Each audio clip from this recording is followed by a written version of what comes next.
Thank you, Honorable Speaker. Honorable Speaker, I rise to support this motion for the approval of the 7 nominees into the Salaries and Remuneration Commission. Honorable Speaker, if members go through the CVs of all these nominees, you see many of them have a background in human resource management or personnel management, and others in administration. And also, we have one nominee, as you said, the nominee from the Defense Council, the Major Retired Martin Kizito Ongoi, who also holds a diploma in international studies and a Master of Arts in Political Science and Public Administration, and therefore tells you that many of these nominees are very experienced in the space of public administration and personnel management. But, Honorable Speaker, as I support the appointment, it is important, Honorable Speaker, to note that the SRC Commission started on a very false note, not just with this House or with the institution of Parliament, but also with other institutions, including the judiciary, Honorable Speaker. And I want to implore on these new commissioners to set a new pace in their relations with other arms of government, be it in the judiciary or in the legislature, Honorable Speaker. This commission, Honorable Speaker, if you can protect me from the very loud consultations. Order, honorable members. Order. CNN. Order.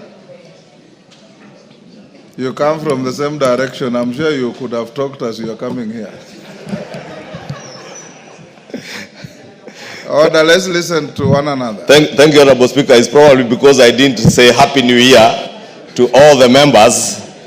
And let me take this opportunity to say a happy 2025 to all the members as I welcome them back to this special sitting. And also thank them for showing up in their numbers, at least within the first 2 weeks of the year.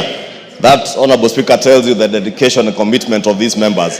And even the members of the Labour Committee and the Committee on Appointments, which you chair, which took time during the recess to vet both these SRC members and the cabinet nominees. Order, honorable members. Who is the convener of that illegal Kamkunji? Go on. Thank you, Honorable Speaker. Unfortunately, it is the leader of the minority and deputy leader of the majority of the broad-based government, the Honorable Junet Mohammed. Honorable Speaker, I was saying the SRC Commission had started on a false note since its inception in after the 2010 Constitution. And I was saying I pray and hope that this new commission and these 7 commissioners will work in consultation with other arms of government so that they do not work as a commission that's working in competition with other arms of government, and especially the judiciary, the legislature, and even other players in the executive, Honorable Speaker. Honorable Speaker, I want to believe that this being a new commission, they will work in a consultative manner. Because, Honorable Speaker, we had a very populist commission before this one. And I want to encourage the new commissioners not to fall into the trap of playing to the gallery. Honorable Speaker, you remember during the Gen Z protests mid last year, the former commission published a gazette notice that they were increasing the pay of members of parliament by some, was it 9,000 or 7,000 shillings? And it is the normal increments, Honorable Speaker, that come, I think, every 2 years. But, Honorable Speaker, the timing and the gazettement of that gazette notice was very suspect. And all they intended to do was to play populist politics, play to the gallery, and continue to poison Kenyans against members of parliament.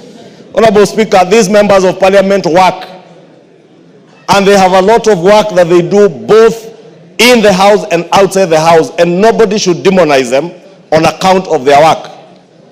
349 members and another 67 members elected in the Senate, Honorable Speaker, out of 45 million Kenyans to serve the nation, Honorable Speaker, also deserve to be paid. Honorable Speaker, SRC must therefore be cognizant that they are working to balance both public interest, but also not to demonize people in other institutions, Honorable Speaker. I know the judiciary, members of the judiciary, because I've had occasion to engage with members of the judiciary, have suffered the same fate as members of parliament, Honorable Speaker. In fact, I remember, Honorable Speaker, at one point somebody in the judiciary, who I will not name, asked me, why don't you disband this commission? And I'm sure, Honorable Speaker, if it was disbanded, very many people, even in the judiciary, would be happy.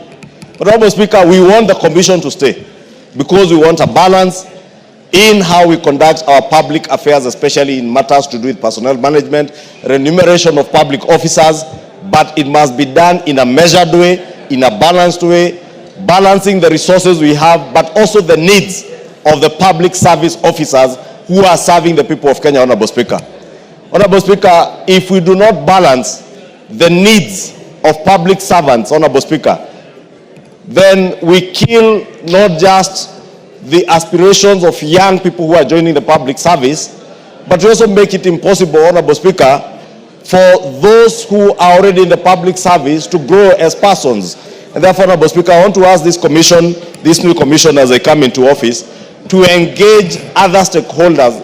And I'm told by the chair of the committee, when they engage with all these individual commissioners as we are vetting them, they did commit that they will work in a consultative manner, they will engage stakeholders, and by the time they make decisions that are out of a consultative process. And I want to congratulate them and support their approval, Honorable Speaker, and therefore beg to support this motion. Thank you. Thank you, Junet.